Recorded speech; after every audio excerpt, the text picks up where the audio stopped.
Monsieur, bonsoir. Parmi les sports co qui n'ont pas réussi à décoller en Algérie, le basketball. Le handball a été champion d'Afrique à plusieurs reprises. Rappelez-vous, dernier titre, c'était en janvier 2014. Le volleyball, le dernier titre remonte à 1993, 2 titres au niveau continental. Le basketball, eh bien, si on regarde le palmarès, néant. Ajouté à cela, nos clubs n'arrivent pas à briller sur la scène régionale ni sur la scène continentale. Et le meilleur classement reste une 5e place et une participation au championnat du monde. C'est à Philadelphie, c'était en 2002.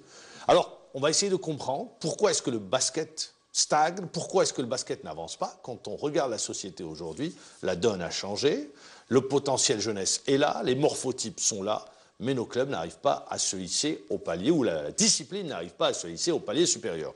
Pour en parler, 2 clubs, l'un de l'ouest, centre-ouest, et l'autre de l'est du pays. L'OMS Miliana, avec son président, le docteur Belhadj, bonsoir. Bonsoir. Merci également d'être avec nous. Et puis, monsieur Adjelim Morlouf, président de l'AB Skikda. Bonsoir, messieurs. Bonsoir, monsieur. Alors, messieurs, première question.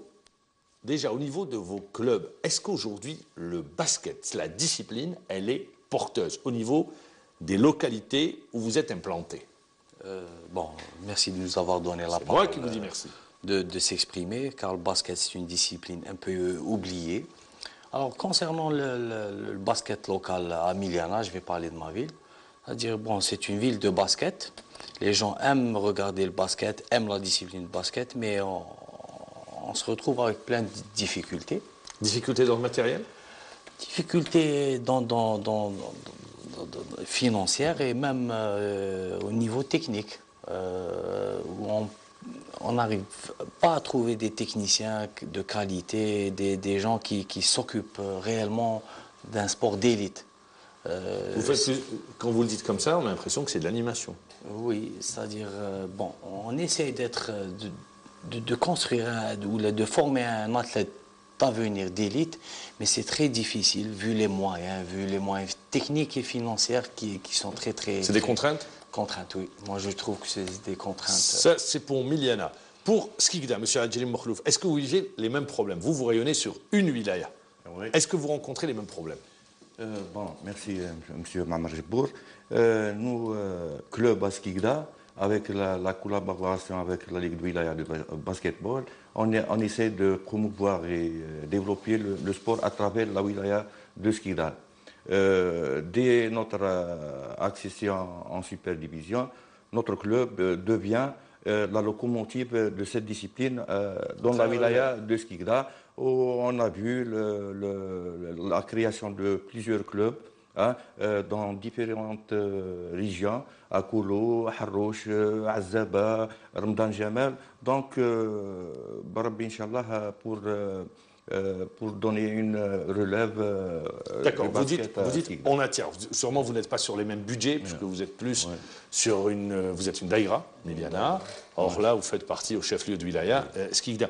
Ça attire. Est-ce que les jeunes viennent spontanément vers le basket? Oui, j'aborde dans le même sens du président Skikda, c'est-à-dire Miliana, quand elle a accédé en super division, il y a eu beaucoup de nouvelles licences et les jeunes aiment bien venir jouer. Même dans les ruelles de Miliana, on trouve des jeunes qui jouent au basket dans la rue. Disons que Miliana, Ténès, Cherchel, ça c'est des villes de basketball, pour ceux qui connaissent bien l'histoire du basketball en Algérie. Les joueurs sont issus de Miliana ou viennent également des différentes villes? Moi, à peu près, j'ai 80% de mon effectif de la ville de Miliana et 3 ou 4 joueurs qui sont d'ailleurs et un étranger congolais. Un Congolais chez vous? Oui, un pivot parce qu'il est grand de taille et on a besoin d'un pivot. Vous également, les jeunes viennent spontanément, directement? Le basket attire? Attire à Skikda, mais pas au meilleur... Pas comme le hand ou le foot? Pas comme le handball ou le foot? Le handball, on a la patte, on a les traditions de handball à Skikda, mais le basket était inexistant à Skikda. Mais notre venue à la tête du club, on était dans un club omnisport, le WBS Skikda, et vu les problèmes financiers, on a décidé en 2003 de créer le club Abi Skikda. C'est un club de basket. purement exclusivement dédié au basketball. Aujourd'hui, alhamdoulilah, on reçoit des subventions de la piscine de Skikda ou de Front de Wilaya, des sommes colossales. Qui permettent de développer le club. Oui. Très bien.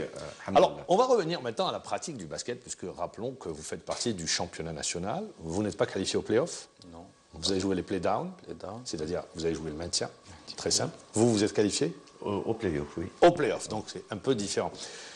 Est-ce qu'aujourd'hui, quand vous regardez la discipline, la gestion de la discipline, les deux présidents que vous dites oui, notre discipline est bien gérée, les règlements sont appliqués, on est tous sur un même pied d'égalité, il n'y a pas de retard dans le traitement des affaires, ou bien vous dites non, on n'est pas content, il y a beaucoup de dysfonctionnements, ça ne va pas très vite et ça nous pénalise, messieurs. Alors, vous avez commencé Makhlouf Ramzi. Ramzi, pardon. Alors, vous avez commencé votre introduction par un bilan amer de la discipline du basket. Ça, c'est un constat. Un constat. Ce qui explique notre mécontentement, c'est-à-dire la plupart des clubs sont mécontents de la gestion de la fédération. Mais on ne les entend pas. Oui. Enfin, j'ai dit que le basket était peu médiatisé, mais nous, le basket, c'est une famille. Les basketteurs, nous sommes une famille. Même avec les responsables fédéraux, là, on est une famille. Mais il faut dire les choses, il faut être objectif. C'est-à-dire, on trouve que les règlements généraux et le règlement particulier est mal respecté. Il y a beaucoup de problèmes. Quel type de problème? Pour être précis, pour que le téléspectateur puisse comprendre. Quand vous dites, vous, docteur Belhadj, oui. Ramzi, vous êtes président de Miliana, vous dites que les règlements généraux ne sont pas respectés. Vous dites aujourd'hui qu'il y a des dysfonctionnements. Lesquels? Et je vais vous demander d'être précis. Bon, je ne peux pas être précis, M. Djepour. Il y a beaucoup de problèmes. Par exemple? Il y a des clubs qui n'ont pas les catégories jeunes et qui sont dans le palier supérieur. Or, le règlement, qu'est-ce qu'il dit? Il est clair et net. Il y a obligation. Obligation d'avoir toutes les catégories. Très bien. Garçons et 2 catégories filles. Mais il y a d'autres clubs qui ne payent pas leurs engagements. Ok. Pas que cela. Il y a la politique de 2 poids 2 mesures de la fédération. Vous le vivez comme ça? Oui, moi Par je exemple. le vis comme ça. 2 poids 2 mesures. Alors c'est quoi 2 poids 2 mesures? 2 poids 2 mesures. C'est-à-dire s'il y a des réserves émises sur un club, ça ne sera pas traité. C'est le cas de votre club? Oui, c'est le cas de mon club. J'ai une affaire qui va être traitée au niveau du tribunal sportif. Concernant des... Bon, je ne voudrais pas aborder le sujet jusqu'au jugement, Inch'Allah, prochainement. Vous avez formulé des réserves. La fédération vous a répondu ou pas? M'a répondu. Au bout de combien de temps? Au bout de 1 mois et demi après. 1 mois et demi, c'est long. Oui, c'est un peu long, mais c'est... Pour vous dire quoi? Me dire que vos réserves sont déboutées. Elles étaient fondées ou pas, les réserves? Elles étaient fondées. Et la fédération le reconnaît? Fondées sur la forme, pas sur le fond d'après elle. Mais moi, c'est une question... Alors justement, le fait de ce retard vous pénalise? Oui. C'est-à-dire, à quel niveau il vous pénalise? Il nous pénalise parce que le joueur le joueur concerné par les réserves. Oui. C'est-à-dire il a joué 8 matchs après les réserves. Donc le problème se situe là. Si me donne le point de... Il y a les 8 matchs pour les autres formations également. Eh oui, c'est au tribunal de prendre la décision. C'est le tribunal arbitral des sports qui prendra sa décision. Je me tourne vers vous, monsieur Adjeli Makhlouf. Vous vivez les mêmes problèmes également, vous allez dans le même sens, vous dites oui, il y a 2 poids 2 mesures, il y a beaucoup le non-respect des règlements généraux ou la non-application des règlements généraux? Oui, bien sûr, on est sous la même coupole de la Fédération algérienne de basketball. Donc,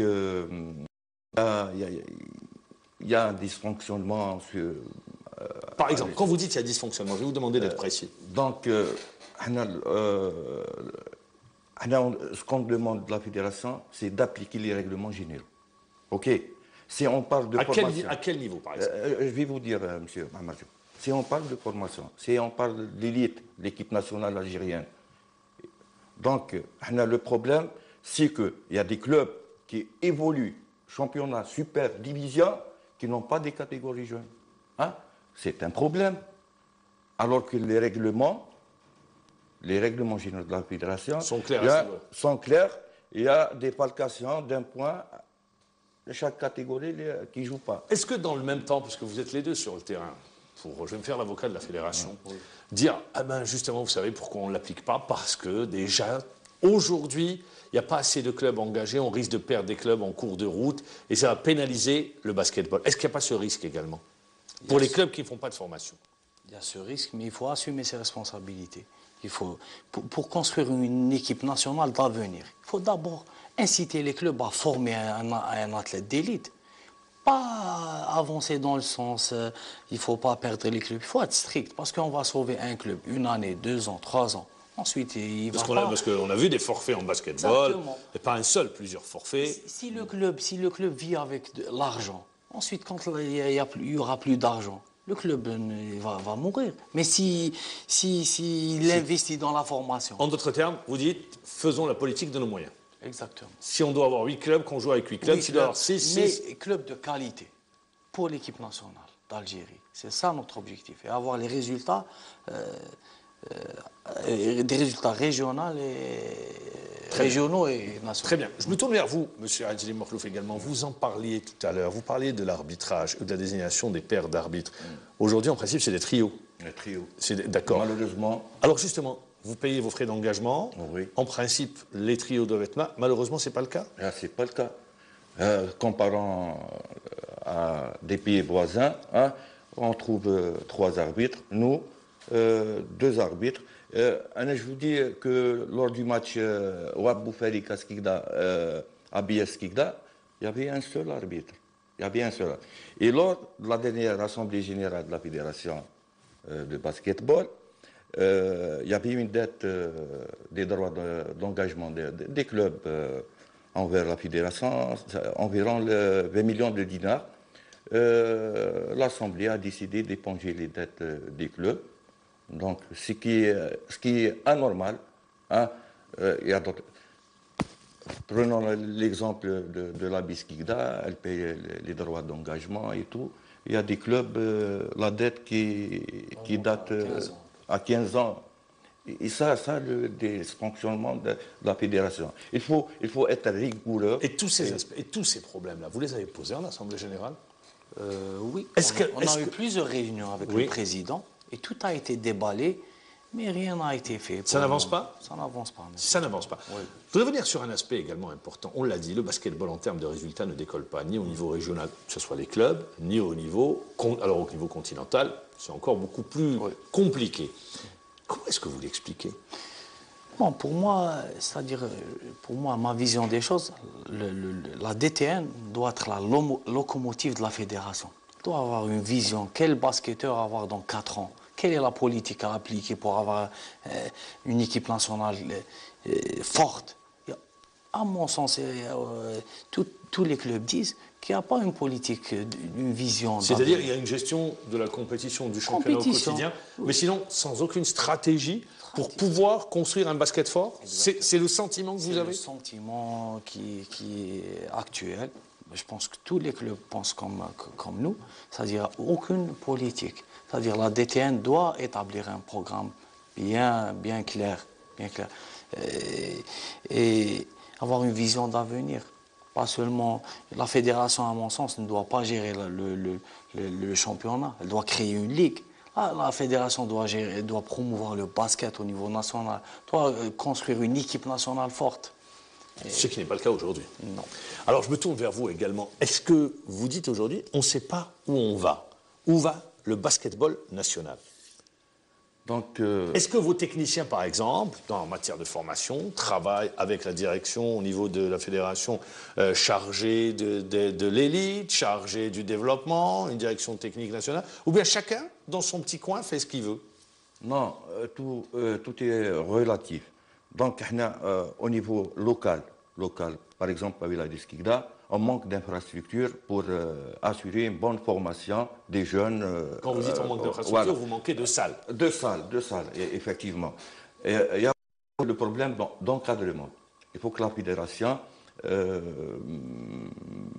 relance la formation des cadres. Recyclage, formation. Recyclage, formation de l'encadrement du basket. On a les anciens joueurs, on peut les faire des stages de formation hein, pour l'obtention du premier degré, deuxième degré, pour, comme il a dit M. Belhaj, promouvoir le basket en Algérie.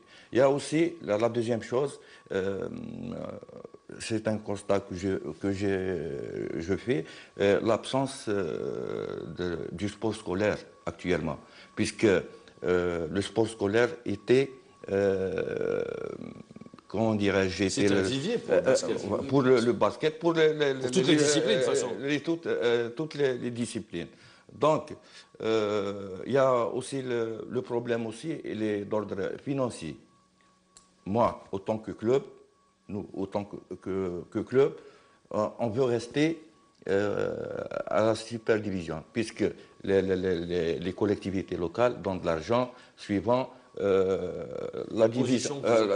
Donc, on ne cherche pas vraiment, je ne vous cache pas, la formation, malgré les manques, l'encadrement, les infrastructures, on veut garder l'équipe vitrine du club en super division pour avoir bénéficier des subventions. Voilà. Donc, ça, aussi comme le système du championnat. Alors on y arrive. La formule de compétition, je ne dirais pas le système, je parlerai plus de formule. Est-ce que vous dites aujourd'hui elle est adaptée ou elle est à revoir? Allez, je pense, à mon sens, il faut revoir le système de compétition. Pour quelle raison? Vu les difficultés financières des clubs. Et si on adopte un système de compétition, il faut faire le bilan 4 ans après. Quel est le résultat? Est-ce que l'équipe nationale s'est qualifiée au championnat d'Afrique? Est-ce qu'on a des résultats aux jeunes? Est-ce que les clubs sont contents de cette formule? Il faut faire des bilans.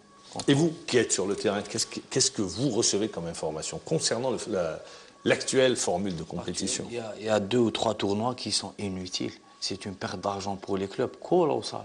C'est une perte d'argent de... Mais vous en discutez en Assemblée Générale, vous formulez des propositions. Est-ce que le collège des entraîneurs, justement, est présent pour formuler, pour donner une analyse? Très bien. Moi qui est président, moi je donne l'importance plus aux entraîneurs qu'aux présidents. Le collège national des techniciens s'est réuni 2 fois. Moi, durant mon mandat, s'est réuni 2 fois. Normalement, le collège se réunit 3 fois par an ou 4 fois par an pour établir les programmes. Il n'y a rien du tout.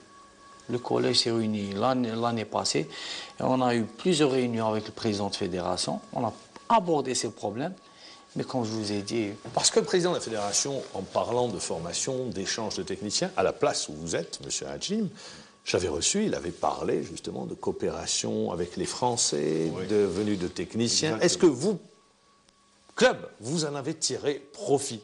Est-ce que vous avez bénéficié justement de cette coopération?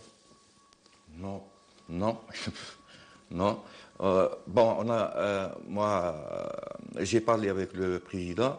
Il m'a dit qu'il y a une formation des entraîneurs en collaboration avec la Fédération française de basketball. Est-ce que vous en avez tiré profit? Non, pas encore. D'accord, vous attendez. On ne sait pas. Il nous a dit qu'il envoie un de chaque club. Oui. En formation, et le club prend en charge le déplacement de l'entraîneur. On est pour. Jusqu'à aujourd'hui, ce n'était pas fait. C'est pas fait. Ouais. On attend toujours. Idem pour Miliana.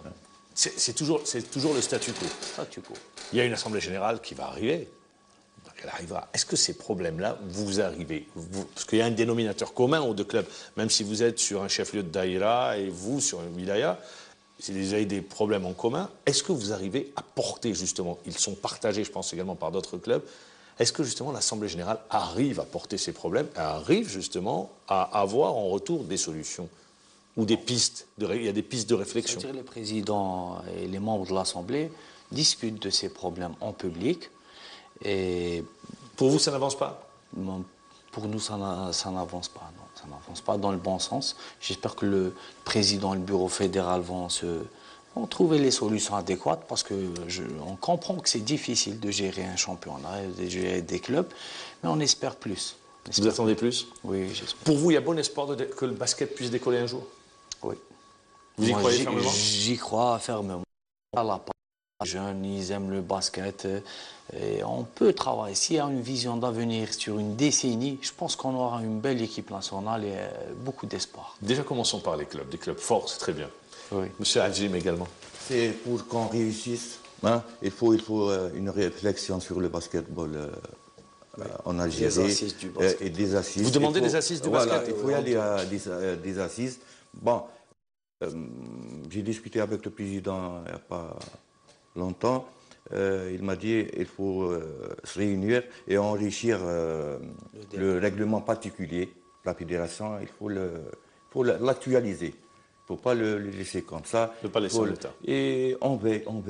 Si on voulait réussir, hein, il faut veiller à l'application des règlements généraux et le règlement particulier.